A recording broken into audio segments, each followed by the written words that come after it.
자, 안녕하세요. 태소입니다. 자, 이번 영상에 대한 주제는 대장주, 그리고 이등주, 부대장주, 이 눌림목 공략법에 대해서 이 설명을 드려보고자 합니다. 자, 오래간만에 영상을 업로드 하는데요. 자, 우선 지수 차트를 먼저 볼게요. 자, 이 주제를 꺼낸 이유가 뭐냐면은 이 최근 들어 이 시장을 보게 되면은 굉장히 강세죠. 이 대형주 위주로 삼성전자, SK하이닉스, 현대차, 로봇 관련된 종목들, 자, 그런 어떤 이 섹터들이 조정을 잘 주지 않고 이렇게 급등이 나오고 있습니다. 뭐 반도체 대형주 딴에서도 지속적으로 꾸준히 상승이 나오고 있고, 코스닥에서도 한동안 좀 상승을 했죠. 물론 중간에 변동성이 어느 정도 현재 발생하고 있는 중이었지만은 어쨌든 좋은 시세를 전부 다 내어주고 있습니다. 자, 이런 장일수록 눌림목 매매를 하는 사람들, 즉 이 추세를 따라가는 이 추세 매매가 아닌 이 주가가 변동성을 보일 때, 이렇게 이 낙폭이 나올 때 매수를 하는 사람들에게서는 지금 시장이 엇박자를 탈 수 있기 때문에 굉장히 조심을 해줘야 됩니다. 그러니까 이 영상의 주제인 특히 대장주와 이등주를 공략을 하게 되었을 때 이 문제가 생길 수가 있다는 거예요. 자, 이게 뭐냐면은 잠깐 그림을 볼게요. 지수가 상승하고 있는 상태에서 어떤 특정한 섹터, 예를 들어서 우주항공 섹터에서 이 모든 이 종목들이 큰 폭으로 이 상승을 하고 있다고 가정을 해보겠습니다. 자, 그러한 상태에서 이 주가가 내려올 때 기다리는데, 그 중에서도 이 대장주 그리고 이등주를 공략을 할 때 특히 이 눌림목에서 어떻게 공략을 해야 되는지에 대한 내용이라고 보면 되겠습니다. 특히 공략하는 과정에서 엇박자를 탈 수가 있는데요. 자, 이게 무슨 말이냐 하면은, 자, 여기 A 종목하고 B 종목이 있습니다. 자, 밑에 주가가 이렇게 그려져 있고요. 자, 보게 되면은 A 종목은 상승폭이 60%예요. 즉, 이 구간에서부터 이 구간까지 상승폭이 60%입니다. 반면에 B 종목은 상승폭이 좀 어때요? A 종목보다 적죠. 상승폭이 예를 들어서 40%라고 가정을 해보겠습니다. 자, 그럼 이런 상태에서 대장주는 어떤 종목일까요? 자, 바로 상승폭이 굉장히 큰 A 종목이 대장주라 할 수 있겠죠. 그쵸? B 종목은 이등주죠. 자, 이렇게 가정을 해보겠습니다. 자, 그래서 A 종목을 공략을 하게 되었을 때 눌림목 매매를 한다고 가정을 해보면 이렇게 눌림목 매수 구간을 설정을 할 수 있겠습니다. 직전 고점이 있다면 이 직전 고점을 눌림목 구간으로 삼아서 이렇게 매수 구간을 설정을 할 수 있겠죠. 즉, 주가가 떨어질 때 음봉에서 매수를 한다고 이렇게 눌림목 매수 구간을 설정을 해보도록 가정을 한다는 거예요. 그 다음에 B 종목은 이미 내가 설정한 눌림목 매수 구간에 왔어요. 그쵸? 자, 이런 상태에서 내 투자의 마인드가 특히 대장주만 매수를 한다는 원칙을 가지고 있다면 당연히 이등주 종목은 매매를 안 해야 되겠죠.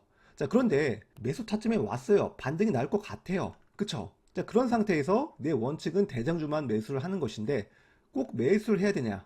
아니다, 나는 대장주만 노리겠다 하는 사람들은 이등주 종목은 이 눌림목 매수 구간에 와도 거릅니다. 그쵸? 거를 수 있겠죠? 자, 그래서 거르고 A 종목이 이 눌림목 매수 구간에 오기까지를 기다려요. 자, 하지만 어때요? 다음날 대장주 종목은 내가 설정한 이 구간까지 내려오지 않고 위에서 반등을 해버립니다. 상당히 안타깝죠. 자, 반면에 B 종목은 어때요? 정확히 이 눌림목 매수 구간에서 반등이 나옵니다. 자, 이런 경우들 여러분들 자주 있으실 거예요. 이 눌림목 매매를 하시는 분들이라면. 그쵸? 자, 그래서 매수를 못했습니다. 대장주 A 종목만 노려봤기 때문에 상당히 포모감이 올 수밖에 없어요. B 종목에서도 포모감이 오고 A 종목, 특히 대장주에서도 내려오지 않으니까 포모감이 오고. 자, 그래서 이번엔 다른 섹터에서 똑같은 이 상황을 마주했다고 가정을 해볼게요. 자, 그래서 이번에는 포모감을 느끼지 않기 위해서 B 종목을 매수를 해봤다고 가정을 해볼게요. 자, 이번에는 매수를 한다. 자, 그런데 매수를 했는데 주가는 신기하게도 더 떨어지죠. 이상하게 내가 매수를 하게 되면 주가는 더 떨어져요. 자, 그래서 손절해야 될지 또는 추가 매수를 해야 될지 고민을 하고 있는 찰나에 하필 대장주가 매수 구간까지 내려오게 됩니다. 자, 그래서 또 고민을 해요. 대장주를 매수해야 되나? 이미 이 B 종목을 매수를 했는데. 그쵸? 자, 그래서 딜레마라는 겁니다. 즉, 대장주와 이등주 종목이 눌림목 매수 구간에 왔는데 특히 B 종목은 더 떨어지니까 B 종목에서 계속 매수를 할지, 아니면 이등주를 손절을 하고 이 대장주 A 종목으로 갈아탈지, 아니면 에라 모르겠다, 이 둘 다 매수를 할지, 자, 이렇게 선택을 할 수 있겠죠. 그런데 어떤 선택이 가장 좋을지 잘 모르겠어요. 딜레마예요. 자, 이런 경우가 상당히 많으실 겁니다. 자, 이것에 대한 해답은 별로 없기 때문에 제가 쓰는 방법을 공유해 드리고자 합니다. 자, 일단 그 전에 희망편, 주가가 둘 다 상승한다고 가정을 해보게 되면은, 첫 번째, 둘 다 사게 되면은 어때요? 둘 다 사고 나서 그 다음날 주가가 크게 반등을 하게 되면은 큰 수익을 볼 수 있겠죠. 자, 반면에 두 번째, 이등주를 손절을 하고 대장주로 갈아탄다면 일단 B 종목은 손실로 확정이 된 상태에서 대장주로 수익을 보니까 수익금이 약간 좀 이 손실분을 상쇄를 하기 때문에 수익금 폭이 좀 적을 수가 있습니다. 약간 좀 아쉬운 매매가 될 수 있겠죠. 자, 반면에 3번, 이등주만 계속 매수를 하는 건데 첫 번째 매수하고 두 번째 추가 매수를 하고 나서 반등이 나오는 경우에요. 자, 그런데 이등주의 특성상 대장주보다 일반적으로 상승폭이 좀 적죠. 반등폭이 대장주보다 크게 안 나올 가능성이 있기 때문에 수익금이 약간 좀 제한적일 수밖에 없습니다. 대장주보다. 자, 어쨌든 주가가 둘 다 상승할 경우에는 첫 번째, 두 번째, 세 번째 이 선택지가 전부 괜찮습니다. 자, 하지만 낙관적으로 보기보다는 절망편, 즉 우리가 생각해야 될 거는 이거예요. 주가가 둘 다 하락을 하게 되었을 때, A 종목, B 종목 둘 다 하락을 하게 되었을 때가 문제가 될 수 있겠죠. 자, 그래서 에라 모르겠다, 둘 다 사게 되었을 때 주가가 둘 다 하락을 하게 된다면 어때요? 손실폭이 2배가 됩니다. 그래서 계좌가 박살나는, 자, 그런 선택지가 될 거예요. 1번을 선택을 하게 된다면. 자, 그 다음에 두 번째, 이등주 손절하고 대장주로 갈아탄다. 자, 일단은 리스크 관리가 되겠죠. B 종목의 손실을 확정을 하고 대장주로 일단은 갈아탔는데, 자, 그래서 대장주로 갈아타서 매수를 했는데 추가 하락을 할 경우, 자, 이럴 때 추가 매수를 해가지고 평균 단가를 낮춰서 반등 시 빠져나올 수가 있겠습니다. 뭐 어쨌든 괜찮게 대응을 할 수가 있어요. 이 두 번째 선택을 하게 된다면 그나마. 자, 반면에 세 번째, 이등주만 계속 매수한다. 자, 이거는 거의 복불복이라고 보시면 되겠습니다. 주가가 계속적으로 하락을 하게 되었을 때 추가 매수를 하는데, 자, 그런데 이등주는 대장주보다 뭐 상승폭이라든지 반등폭이 적을 수 있습니다. 또는 재수 없는 경우에는 반등 없이 주가가 하락할 수밖에 없어요. 이등주는. 자, 그렇기 때문에 큰 손실이 날 가능성이 상당히 좀 높습니다. 그렇죠? 자, 그래서 우리가 마냥 이등주를 건너뛰고 그냥 차라리 A 종목 대장주만 노리는 편이 좋지만은, 자, 이렇게 타점에 오고 반등하는 종목들이 꽤나 나오기 때문에 이 이등주 종목을 무시를 할 수가 없어요. 눌림목 구간에 온다면. 자, 그러면 어떻게 해야 되는지 딜레마인데, 일단 제가 쓰는 방법을 공유해 드리고자 합니다. 자, 일단 어쩌라는 거냐? 자, 바로 비중을 조절하는 거예요. 자, 이등주는 자, 바로 뭐냐면은 이등주는 하나의 옵션이라고 보는 겁니다. 자, 그러니까 우리가 노려야 될 것은 대장주인 것은 맞는데, 그런데 이 B종목도 눌림목 구간에서 반등하는 특징이 강하기 때문에 이 B종목도 놓칠 수 없다는 거죠. 하지만 B종목에다가 비중을 크게 실으면 어때요? 오히려 더 하락을 하게 되었을 때 대장주 이 종목을 잡지 못할 수가 있겠죠. 현금을 이미 B종목에 많이 썼기 때문에 대장주 종목이 타점에 오더라도. 자, 그래서 매수 비중을 삼각형 형태로 위에서부터 첫 매수는 소량으로, 그리고 주가가 내려가면 내려갈수록 비중을 점차적으로 증가시키는 구조입니다. 애초에 이등주 종목을 변동성, 즉 하락폭이 크게 나올 것을 전제하에 비중을 이렇게 삼각형 형태로 잡는 거예요. 자, 그래서 이등주 비중은 2대 3대 5나 1대 2대 7로 설정을 하는 방식입니다. 자, 그래서 1차 매수의 경우에는 포모를 잠재우기 위해서 비중을 1에서 2할 정도, 그리고 2차 매수, 추가 하락을 할 경우에는 평단가를 조절을 하고, 그리고 더 추가 하락을 할 경우에는 3차 매수 비중을 첫 번째, 두 번째보다 더 크게 들어가서 평균 단가를 최대치로 낮추고, 그리고 기술적 반등에 탈출을 하거나 또는 큰 수익을 볼 수가 있겠죠. 자, 그런 방식으로다가 설계를 하는 겁니다. 자, 반면에 대장주를 매수를 하게 되었을 때는 1대 2대 5 이런 방식 말고 한 3대 4 자, 이런 방식으로다가 좀 공격적으로 설계를 할 수 있겠죠. 대장주의 경우에는 이등주보다 하락폭이 적을 가능성이 높기 때문에 자, 이렇게 공격적으로 비중을 설계를 하는 겁니다. 자, 아시겠죠? 자, 그렇게 해야지 자, 이러한 경우를 마주하게 되었을 때 충분히 대응을 할 수가 있습니다. 자, 그림만 보고 잘 이해가 안 갈 수가 있어서 한번 차트로 예시를 들어보겠습니다. 자, 예시 종목인 알지노믹스하고 에임드바이오라는 종목을 보겠습니다. 자, 먼저 알지노믹스는 상장하기 전이고 에임드바이오는 이미 상장을 한 상태입니다. 자, 먼저 주가를 보면 에임드바이오가 단기간 급등이 나왔죠. 일단 이 대장주인지 이등주인지 구분을 하기 위해서는 이 상승폭을 체크해 줘야 된다고 제가 말씀을 드렸습니다. 자, 그래서 상승폭을 체크를 한번 해보면 자, 에임드바이오는 이 종가에서부터 최고점까지 상승폭이 65%가 났습니다. 자, 그리고 그 다음날 주가는 또 상승을 해서 상승폭이 이 최대 82.3%까지 올랐고요. 자, 그러면 이 상태에서 주가가 내려오게 되었을 때 어느 구간에서 반등이 나오는지 예상되는 이 눌림목 매수 구간을 한번 설정을 해보겠습니다. 자, 눌림목 매수 구간을 설정하는 방법은 여러 가지 있겠지만은 제가 사용하는 방법이 있는데 제 유료 강의에서 제공하고 있는 이 통계 기반 이 계산기를 사용해 보도록 하겠습니다. 자, 이 통계 기반 계산기는 간단하게 말해서 이 눌림목 구간이 어디인지 계산해주는 이 매매 툴이라고 보시면 되겠습니다. 자, 일단 투자 금액을 예를 들어서 1000만원이라고 입력을 하고 그리고 시작점은 이 구간의 종가가 44,000원이거든요. 그래서 44,000을 입력을 하고 그 다음에 최고는 82,200원입니다. 그래서 82,200원을 입력을 합니다. 자, 그리고 분할 매수는 대충 한 5분 할로다가 매수한다고 가정을 해보겠습니다. 자, 그러면 쭉 보게 되면은 상승폭이 82.3% 자동 구간이 이렇게 매칭이 되고 자, 분할 매수 계획이라고 자, 여기 계획표가 나오게 돼요. 차트를 좀 더 넓혀보게 되면은 자, 이렇게 나오게 되는데 자, 여기 분할 매수 계획에 의해서 1차, 2차, 3차, 4차, 5차가 나오게 되죠. 그리고 가격 범위, 그리고 중심가가 나오는데 62,275원, 61,110원, 57,944원, 55,779원, 53,614원. 자, 이렇게 가격대가 나오게 됩니다. 자, 그래서 저는 자, 이렇게 아까 말한 가격대 그대로 나오죠. 이 가격대를 이 차트에 표시를 해보도록 하겠습니다.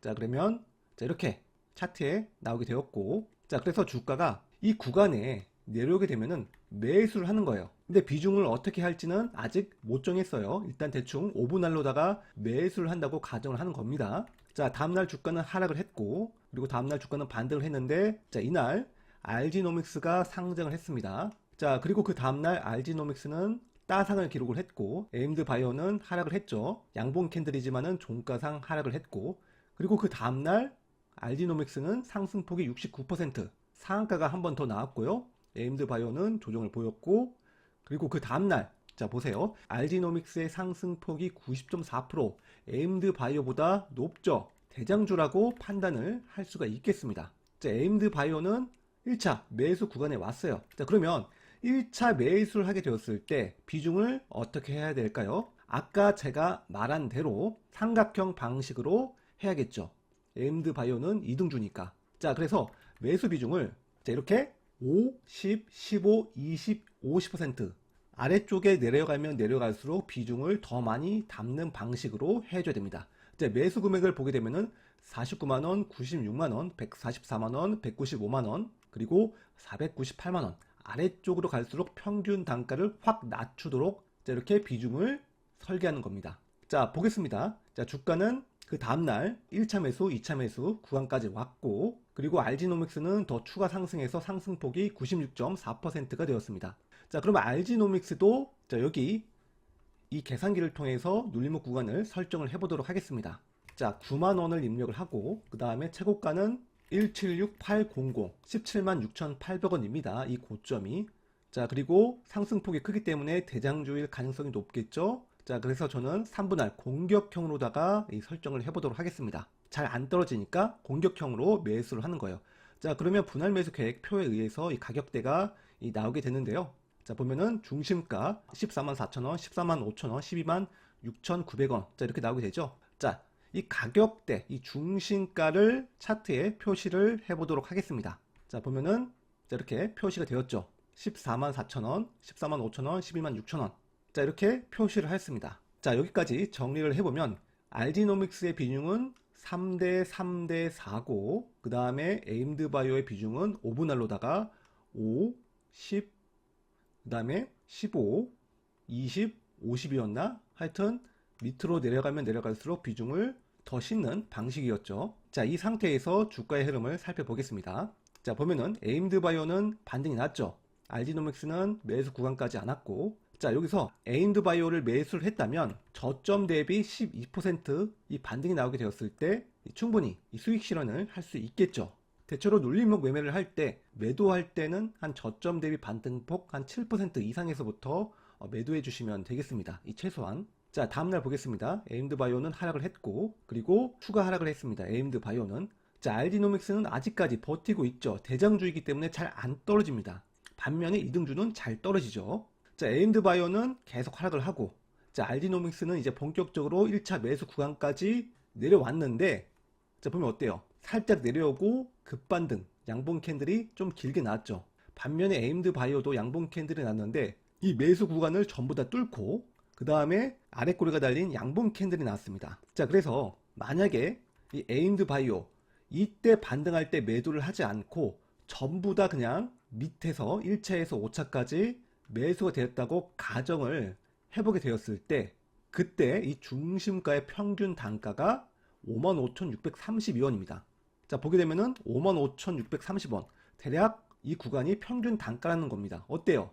이 구간에서부터 매수를 했는데 평균 단가가 밑에서 비중을 더 크게 추가하는 방식이기 때문에 평균 단가가 확 낮아지죠. 자, 이런 상태에서 주가가 조금만 반등을 해도 크게 이 수익을 낼 수가 있습니다. 물론 알지노믹스도 마찬가지입니다. 첫 매수 비중이 3할이었죠. 3대 3대 4이기 때문에 30% 비중으로다가 매수 체결이 되었을 거란 말이에요. 자, 이때 저점 대비 13% 반등이 나왔습니다. 충분히 이 반등에 매도를 할 수가 있겠죠. 자, 보겠습니다. 주가는 조정을 받고 다시 한번 반등을 하면서 움직였습니다. 자, 오늘 오전까지 알지노믹스는 17만 7천원 직전 고점을 살짝 돌파를 하였고요. 에임드바이오는 음봉 캔들이 나왔습니다. 자, 보면 어때요? 알지노믹스는 1차 매수 구간에서 저점 대비 24% 반등이 나왔고, 에임드바이오는 저점 대비 25% 반등이 나왔습니다. 풀 매수가 체결이 된 상태에서 저점 대비 반등이 그래도 큰 폭으로 나와 주었기 때문에 만약에 보유를 하고 있었더라면 에임드바이오에서 큰 수익이 날 수 있었겠죠. 자, 물론 풀 매수가 되었기 때문에 일단은 비중을 줄이면서 리스크를 관리하는 쪽으로 가줘야 됩니다. 자, 그러는 사이에 대장주에서는 1차 매수 구간에 2번 정도 왔었죠. 한 차례 매수하고 매도하고 다시 한번 내려오게 되었을 때도 충분히 매수가 가능하겠죠. 재료의 지속력, 파급력이 있는 재료이기 때문에. 다가오는 JP모건 헬스케어 일정이 바로 다음 주이기 때문에 매수를 할 수 있다는 거예요. 대장주에서는. 자, 그래서 1차 매수 구간에 내려오고 나서 저점 대비 반등이 좀 크게 나왔습니다. 자, 오전장까지는 이렇게 나왔는데, 자, 오후장에 보니까 알지노믹스는 25%, 고가가 25%까지 상승이 나왔고, 에임드바이오도 양봉 캔들이 나왔습니다. 그리고 고가가 8.2%까지 상승이 나왔죠. 자, 보면 어때요? 대장주와 이등주의 이 주가의 상승 폭이 아예 다르죠. 자, 물론 바이오 종목은 개별적인 성격을 띠고 있어서 각 주가의 흐름이 다르긴 하겠지만은 일단은 다가오는 JP모건 헬스케어 일정에 의해서 주가가 동반 움직이는 경향이 있기 때문에 이렇게 주가의 흐름이 좀 강한 종목들 위주로 진입을 하게 된다면 충분히 큰 수익을 얻을 수 있겠고, 그리고 이등주라도 거르는 게 아니라 1, 2차 매수 구간에서도 일부 수익 실현을 하고, 그런 다음에 다시 한번 내려오게 되었을 때 삼각 분할 형태로 밑에서 비중을 더욱더 크게 싣는 방식으로 매수를 하게 된다면 설사 풀 매수가 체결이 되었더라도 반등에 쉽게 탈출하거나 또는 기술적인 반등에 의해서 수익을 더욱더 크게 볼 수가 있겠죠. 자, 이런 방식으로다가 비중을 설계를 하는 겁니다. 대장주는 3대 3대 4, 이등주는 뭐 1대 2대 7 또는 2대 3대 5로다가 비중을 이렇게 설계를 하는 겁니다. 눌림목 매매를 할 때, 동시에 타점에 올 때는, 그쵸? 자, 이렇게 정리를 할 수 있겠습니다. 자, 이상으로 영상을 마치겠고요. 그리고 제가 여기 제가 블로그에서도 관련 글을 작성을 하였습니다. 자, 중요한 내용이기 때문에 시간이 되신 분들은 이 블로그 방문해 주시면 될 것 같습니다. 자, 그럼 이상으로 마치겠습니다. 자, 영상 자주 올리도록 노력하겠습니다. 매수 주문이 체결되었습니다. 더 갈 줄 알고 따라 샀는데 사자마자 귀신같이 하락한 경험 한 번쯤 있으시죠? 또는 눌림목자리라고 생각하고 매수했다가 끝도 없이 흘러내려서 손절도 못한 채 계속 방치하시거나 결국엔 크게 손절하고 나서 정말 힘드셨던 적 있으실 겁니다. 저도 똑같았습니다. 그래서 저는 지난 5년 동안 급등주 데이터 약 12,500개를 엑셀에 하나하나 직접 정리해서 통계를 냈고요. 그걸로 통계 기반 계산기를 만들었습니다. 이 계산기에 시작점과 최고점만 입력하면 과거 통계상 반등이 가장 많이 나온 구간은 물론 비중을 얼마나 실어야 할지까지 몇 초 만에 한눈에 볼 수 있습니다. 자, 정말 통할까요? 한번 보시죠. 이 종목에서 계산기가 잡아준 매수 구간, 제가 실제로 매수했던 구간과 거의 똑같죠. 통계적 반등 구간에서 분할 익절했습니다. 이외에도 많은 종목의 사례가 있는데요. 물론 틀릴 때도 있습니다. 그럴 땐 통계적 지지 구간 이탈 시 칼같이 자르거나 비중을 줄여서 리스크를 관리합니다. 이게 바로 통계가 주는 기준입니다. 지난 5년치 데이터를 이 계산기 하나에 그대로 담았습니다. 시작점과 최고점만 한번 입력해서 과거 통계상 반등이 자주 나왔던 자리를 바로 보여줍니다. 무엇보다 막연한 이평선이나 보조지표가 아닌 실제 데이터에 기반한 확률 높은 투자를 할 수 있다는 겁니다. 정말 궁금하시죠? 이 계산기에 관심 있으시다면 영상 오른쪽 상단 링크를 눌러 강의 홈페이지에 한번 방문해 주세요.